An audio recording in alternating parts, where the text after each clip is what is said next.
Okay, I don't see why everyone is panicking about the wealth of books being published by AI. I really don't. I've never wanted anything more in life than to be swamped with an endless amount of reading material. Thanks to AI, we live in a utopia where literature is being produced so quickly that Amazon has had to implement a new policy for Kindle authors, restricting them to self-publishing a maximum of 3 books per day on its platform. Only 3 books! A travesty! What high-quality art are we missing out on by these unjust restrictions? I mean, look at the incredible travel books by Liam S. Lucas, whose Scotland Guide notably features a Bavarian castle from Germany on the front cover, which I'm sure is an artistic choice and nothing to do with the real author's laziness and cash-grabbing, self-serving gluttony. I mean, see, it must be an artistic choice because no one would be stupid enough to publish a travel guide to New Zealand featuring the Kamchatka Peninsula of Russia's Far East on the front cover. No one, absolutely no one, and I'm sure we can collectively agree that it was a travesty that the world premiere of The Last Screenwriter, the film script, which was written entirely by AI, was cancelled after a disproportionate backlash, in my opinion. We will never know the greatness that robots deserve to be acknowledged for, and they should have more opportunities to have their scripts funded, filmed, edited and put into cinemas, far more than any ridiculous underemployed creative human, because we all know that all we're good for is popping out babies, shoveling rubbish and throwing our hard-earned money into an industrial complex whose ever-inflating value, one which remains disproportionate to the general income, will force us into an exhaustive, unfulfilling labour until the day we die, unless we were born wealthy. Now that I've hopefully succeeded in transitioning you from a fog of confused rage bait into settled understanding of British sarcasm, let's talk about AI and the novel. So any analysis of AI in literature world is not linear. It has multiple avenues of interest. So in this video, I'm only going to look at 3 in particular: the plagiarism of literature for AI training purposes, authors' employment of AI as a writing aid, and the production of literature via AI. All to answer the unnerving questions sitting on every editor, book lover and writer's lips. Should those of us who appreciate good literature be scared of AI? Will it replace editors' and writers' jobs?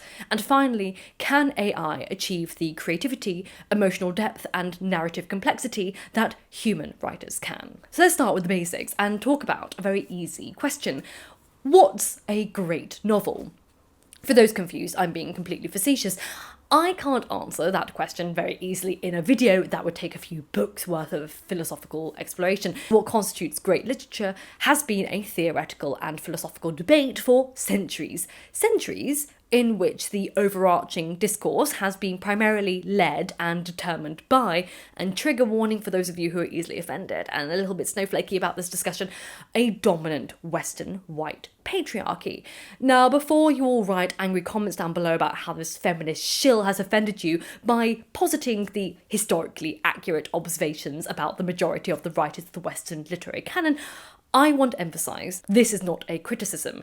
These historical and tangible realities regarding the writers of the great Western canon are not bad qualities. I make it no secret that all of my favourite books were written by dead old white men, and I'm an absolute simp for Shakespeare. Still, I speak of the realities of their identities not because I believe these facets of their personhood are bad, but to highlight that these factors make theoretical conversations about defining great literature biased and exclusive by default. You see, what makes a classic, what constitutes a great literature, was defined long before millions of people were given the right to any form of education, let alone higher education, were taught literacy skills or were allowed the right to vote or even have a bank account, let alone have their writing, were they even literate, read, published, lauded or studied. In the opening line of F.R. Leavis's 1948 book, The Great Tradition, it reads as follows, quote,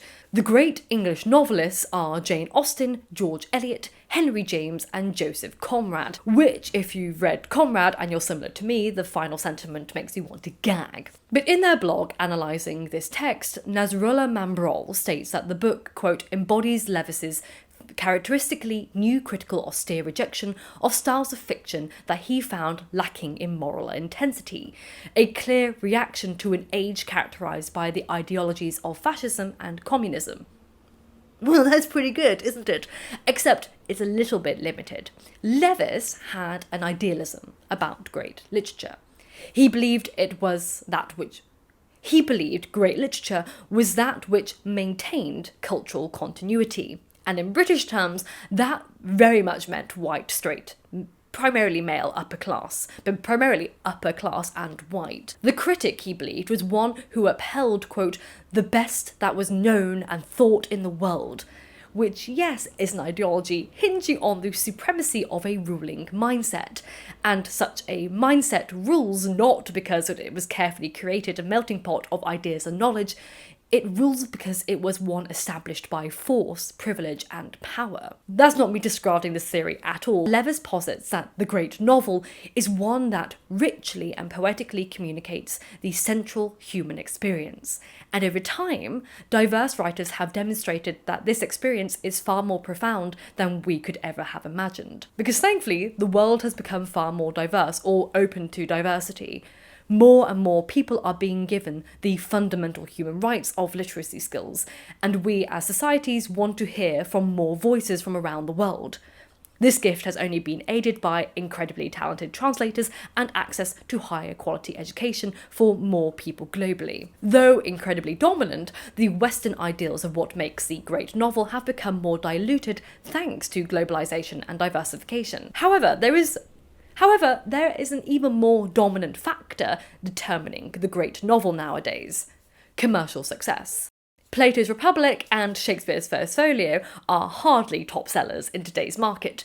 They were established long before the mass commercialisation of literature that we know today. Commercial success can push texts into the sphere of great literature, regardless of the quality of their writing. See the Harry Potter series, Twilight, or Game of Thrones. Again, this is not me saying that those texts aren't good. If you're a fan of them and you think they're amazing, excellent. It's all subjective. But what we can agree is that the impact of these texts is very different from that of the impact of Moby Dick, David Copperfield, Beloved, The Great Gatsby, The Canterbury Tales, Their Eyes Are Watching God, or Midnight's Children. Commercial success is enough to sometimes push books into being studied or analysed and appreciated by cultures in a way which is related to, but not the same as, the canon. Commercial success demonstrates the cultural impact of literature, which is often how many texts from the canon ended up there today, such as James Joyce's Ulysses or To the Lighthouse by Virginia Woolf, texts which are read more today for their literary and historical significance over their innate enjoyment of them. But maybe that's my Woolfian scepticism showing. I'm a right hater. So if we are looking at contemporary literature in regards to AI, defining the next great novel is one which has to have commercial success, cultural impact, and literary depth. So can an AI produce something which speaks to all of us to fall into this field? Whilst AI may be able to identify trends and even imitate voices, can it really speak to us as another human? This is the fear many writers and readers have, the eradication of the author. But are these fears warranted? But before we get into more of the debate, I'd like to take a moment to thank today's sponsor, which is Squarespace. Squarespace is an all-in-one website platform empowering individuals to create their online web presence or launch their passion projects. Combining 2 decades of industry-leading design expertise with cutting-edge AI technology to unlock your strongest creative potential, Squarespace's design intelligence empowers anyone to build a beautiful website tailored to their unique needs and craft a bespoke digital identity to use across one's entire online presence. I'm redesigning it again to launch the Weary Writers Guild, where I talk all about things literature, history, and just writing in general. I can do that so easily. I can just change the colours of my website with a few clicks. I can redesign the homepage and make it more engaging and interactive with the user, and I don't need to know any coding to do so. And you too can run your whole business easily on Squarespace as a one-platform solution, from receiving payments for products that you sell or donations from people who just like your content and want to give you a tip. Customers can pay with popular payment methods like Klarna, Apple Pay, Afterpay, and ClearPay. Squarespace also has Actuity scheduling facilities, which allows customers to book appointments with you. So if you're a coach or brick and mortar business, it's really easy to do that. And it also allows you to engage with your customers via email campaigns, which are super simple to set up because they have email templates built into the website. So if you want to expand your business or just build a beautiful website for your blogging leisure, then go to squarespace.com for a free trial, and then when you're ready to launch, go to squarespace.com/lady of the library to save 10% off your first purchase of a website or domain. When Walter Benjamin wrote the work of art in the age of mechanical reproduction, he did so in the 1930s when changes in production conditions brought about major changes in art and the perception of art. The mass reproducibility of art through primarily photography and film created questions about the concept of original art, which is kind of a fun evolution from the discussions about truth and reality regarding art that dates all the way back to Plato's Republic. You see, the character of Socrates argues that the objects surrounding us in everyday life are known as articles, and these are just imitations of a higher reality known as forms, the ultimate reality. Art, such as like a picture of a vase, is thus an imitation of an imitation, and as such should be kept at bay or strictly limited. That's a very oversimplification of that section of Plato's Republic. However, in an evolution of artistic discourse, Benjamin similarly discusses other forms of art, such as film and photography. Only his discussion of this is the distancing. Only he looks at it more from a perspective of the distancing between what he calls the aura of real art and its reproduction. So let's use the example of Michelangelo's David.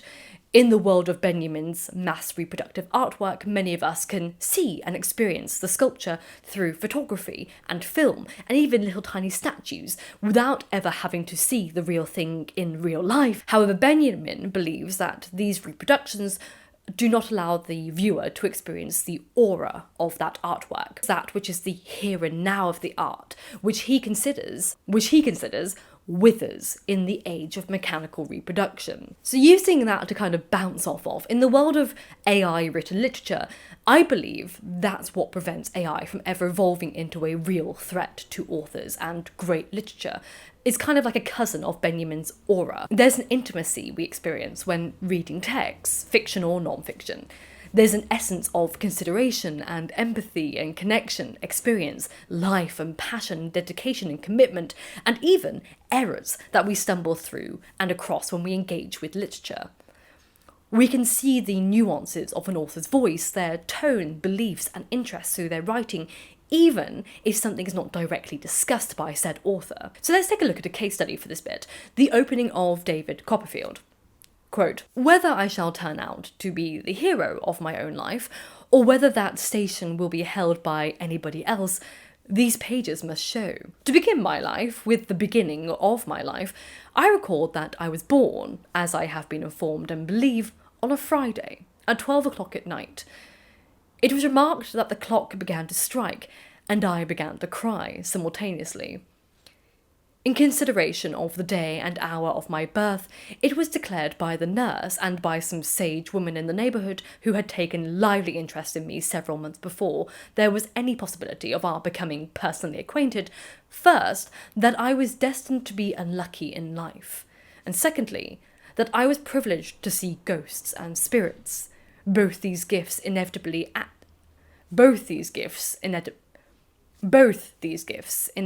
attaching, as they believed, to all unlucky infants of either gender born towards the small hours on a Friday night." So that was the introduction to David Copperfield. So I gave a prompt to ChatGPT and asked for it to write an introduction to a Victorian novel stating a very same premise. I even told it to write in a Dickensian manner. This is what it gave me. It was on a Friday, at the stroke of midnight, when the town clocks chimed with all the solemnity that a late December frost might demand, that I, your humble narrator, entered the world. A babe cursed, as the good women of the parish assured my mother, with the double misfortune of the day and hour of my birth, "A Friday's child," whispered Mrs. Snaggs, whose face seemed perpetually etched with the weathering of long years spent in cottage corners and spinning tales more cobwebbed than her knitting needles. "And born as the old year turns its face towards the next, at the witching hour no less. Well, dearie, he'll know more of ghosts than good luck, that one." My mother, God bless her troubled soul, shushed her sharply. But it was no use. The words had already rooted themselves in the ears of the town, and by morning I was not merely an infant, but a harbinger, a walking omen, a child marked by midnight shadows and Friday's ever-dreaded curse. Okay, it's not horrific. It's not good, but it's not horrific. Repetitive, that's for sure. And the most notable problems of it is actually parts of the story don't make sense. They don't translate into human understandings. For a start, how could a child be born at midnight and then be a walking omen by the morning? Surely it would take a few months for him to be so. Additionally, this opening is far more dramatic than Dickens's and less personable. You see, the implication that we are being spoken to is overt in ChatGPT's story, with the narrator referring to themselves as our humble narrator, an inauthentic and far too forced attempt to build connection with the reader. Readers don't need to be signposted to who the narrator is. That's kind of self-evident through the employment of first-person language. ChatGPT also presumes the purpose of a first-person narrator is to take the position of this showman who is propped up on a stool like a ringmaster, here to tell us a story. It makes the narrative feel very performative and insincere. Dickens's narrators are telling us a story not because they are showmen, charging us a pretty penny to listen to them blubber on, but because we as readers have mysteriously stumbled upon a diary or a secret inner monologue. What we've discovered is precious and protected, and we have been trusted with this information because of an unspoken affection imbuing in our relationship between ourselves and this stranger. ChatGPT dilutes Dickensian prose to merely an atmosphere. But Dickens's character is so much more than just a child born at midnight on a Friday. I mean, for starters, what is he? He acknowledges the pages of the text we are reading, but also acknowledges the weight and anxiety of the heroic position he is expected to fulfill as the protagonist of this text. Is he also the writer, or is he some kind of meta-protagonist conscious of his own fictionality, aware of his own materialism as nothing more than blotches of ink on a page? Well, this that I'm describing right now, this is the aura of well-written fiction. Writers know how to tell more than just a story. They bleed themselves between the folds of the pages, and we as readers see shimmers of their inky blood. This is the aura of literature, which I don't believe can be captured by a machine. It can garble out copyrighted material and imitate voices, but it doesn't understand what it is imitating. In this way, AI is very much like a dog off lead, or leash if you're American. Let me explain. So you can teach your dog to walk off a lead and stop whenever it comes to roads. I see it all the time. There's dogs, they walk up to a road and they stop. So you can train your dog to go to a road and stop and not cross it unless you tell it to. But the dog doesn't understand why it is doing that. The dog has no comprehension of the dangers should it run out into the road one day. It cannot grasp the idea that it should not do so should a car kill it, or the dog cause a huge serious threat to life with a car swerving and crashing into something else. All the dog knows is a trick. Stop when it reaches a road. It doesn't understand anything beyond that trick. And AI, I believe, is the same. It knows a style, but it doesn't understand how to use it. Speaking of copyright, over the past 3 years, AI has become an inescapable part of our lives online. Companies are forcing it onto customers, whether we like it or not, forcing us to kind of accept AI assistants that live within our digital databases, our spell checkers and our search engines. I think we can all collectively agree that Google search results have gone down the toilet over the past year. Now, whilst AI does offer incredible benefits for people, from organisational assistance to its potential to revolutionise data analysis in healthcare and scientific advancements, the lack of regulation of generative AI, which largely relies on building models from stolen creative work, is a problem that we always see when the world releases new technology onto the broader society before establishing laws defining its parameters, limits, and possible implications. Apparently, we've learned nothing from the mistakes we made with the creation of the internet, smartphones, and social media. No, Susan, your 3-year-old and 7-year-old daughters should not be social media influencers with unlimited access to the internet. Thank God, all I had was access to Neopets, DeviantArt, and my mother's Nokia phone Snake game. The non-profit AI research group, Eleuther AI, has a dataset known as the Pile, which is used to train large generative language models such as OpenAI's ChatGPT, Google's Palm, and Meta's Llama. Within the Pile, there's an online dataset called Books 3, consisting of an immense collection of pirated ebooks, potentially up to 200,000, many of which were published only in the past 2.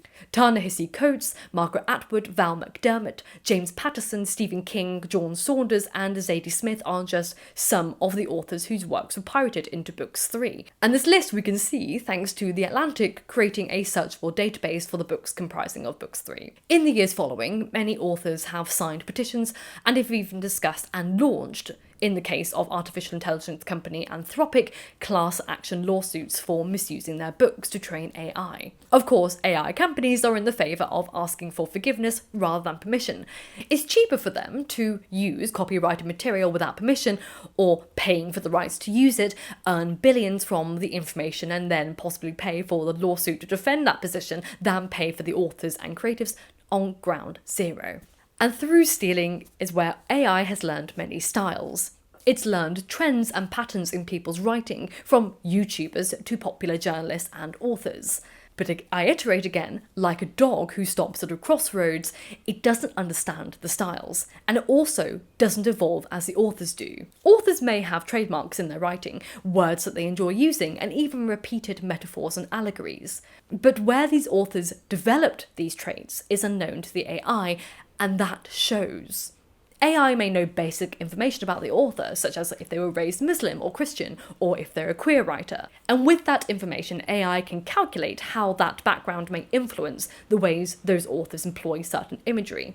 Still, the intricacies of an author's inspiration will never be comprehended by another person, let alone AI. The literature, society, trauma, wars, television shows, culture, films, friends, and relationships that determine, consciously and unconsciously, what material authors employ in their creative process will never be known or imitated by a computer or another person.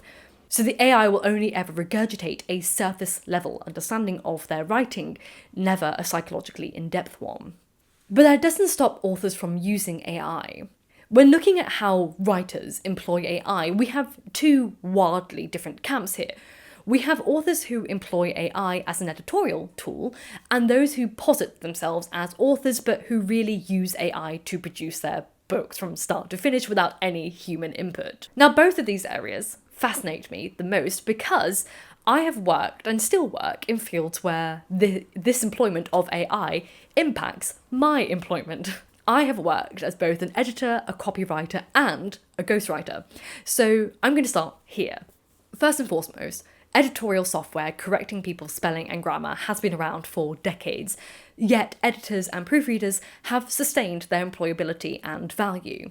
Should we be terrified that spell-checking software has evolved with the help of AI, with companies such as Grammarly moving their software into the AI realm? For me, the answer is no, but here's why. So for example, I'm just going to use myself as an example because it's an interesting one, but it's not unique to me. So my editorial services specialise in fact-checking and for mainly historical and mythological based fiction and non-fiction. And even my editorial services as an editor extend far beyond the value of simple spell checking. The primary selling point of my services is my knowledge base, what I've learned from my wealth of reading, my experience working as a bookseller and copywriter, and detailed analysis of ancient and modern texts. I will always give detailed feedback based on my knowledge of readership trends and give recommendations for reading to the author I'm editing, so tell them where they can get new resources to read to strengthen their writing or understand the subject. And this particular kind of feedback is tailored entirely to the author and their needs. I'm not some generic AI-generated response, and my skills as an editor are not exclusive to myself. All editors have their specialists, so that's why people go to them. But I know the clientele who would pay for that level of feedback are usually not the same as those who will spend a couple of £100 for a Grammarly subscription. And the same, I believe, goes for ghostwriting. Yes, I think publishers who market and produce ghost-written content for influencers and celebrities, or even self-help gurus, which was my market, will find it cheaper to make AI write a flashy, cheap text and put it onto the market for gullible fans and followers to buy. Because at the end of the day, they don't care about the quality being poor. And the authors who put their name on it are people who don't care for their audience in the first place. They only see audience people as dollar signs and nothing more. And I believe the backlash that they will face for this and the reputational damage it will do to them in the long term will be dearer than just paying for a ghostwriter to write the book for them. Now, I may be really naive and biased here as a former ghostwriter, but I took great pride in the nuances of my writing and, the wonderful conversational process of writing for someone else for their book. I cared a lot and invested in uplifting my client and showcasing them to the best light to their audience, and I cared about their audience's enjoyment. And I know AI will never care about the author, never care about the audience, and that will come across in its writing. It's not personable, quite frankly, it's regurgitative shit. And obviously there are people who want the reputation of being an author, yet will only use AI to generate fiction or non-fiction for them because they want money, and their motivations lie not in the realm of literature, but kind of in a bit narcissistic self-glory. If someone has no love for language, no joy and passion for the writing process and researching process, then it's obvious to everyone who reads that book and others that they are wanting to be an author for the wrong reasons. They want the notoriety, they want the bragging rights to say that they've been published, they want the rankings on Amazon, but they don't care for the writing process or the reader's experience of their writing. These authors are likely the same people who don't even read books in the first place. They're also probably the same people who don't use their local library or support other authors by buying their books and reading them and reviewing it. Because if these people actually read a single book, they would want to experience the unnameable sensation of living their life through a book, of breathing through words, of lying in bed awake, obsessed with how the many hours that they spend writing completely transforms them from the inside out. But no, they want clout and social media followers, and once again, this will show in the books AI produces for them. I could have gone into much more depth in this, but I'm giving myself limits on how long I make these videos, so I'm going to stop there. But whilst I know there's going to be a popular trend with AI technology, I don't think it's going to go away for good, and I suddenly see a regurgitation of crappy text being published, mainly self-authored published shit. I think it will actually add more value to the people who do put work in there. I don't think the people who enjoy AI generative fiction are the same people who enjoy high-class literature anyway. They're not the same market, so I can't see it stealing another market. And I generally never think AI will get to the point where it can regurgitate information that well. It will always be a computer. In the same way, you can probably ask ChatGPT to take on a parental role. It will never be a parent. It will never be able to raise a child. It will never be able to comfort you in the same way your potentially deceased parent would be able to. You can ask it to, but it never will. And that disconnect will never be bridged. It can never tap into that reality of experience. And I think the same is for literature. You may completely disagree with me. Let me know down below. If you like this video, please consider liking and subscribing if you do, or sharing it. That's always wonderful as well. Thank you as always to my Patreons for making this possible, and I will see you soon for another video. And remember, books save lives. So keep reading.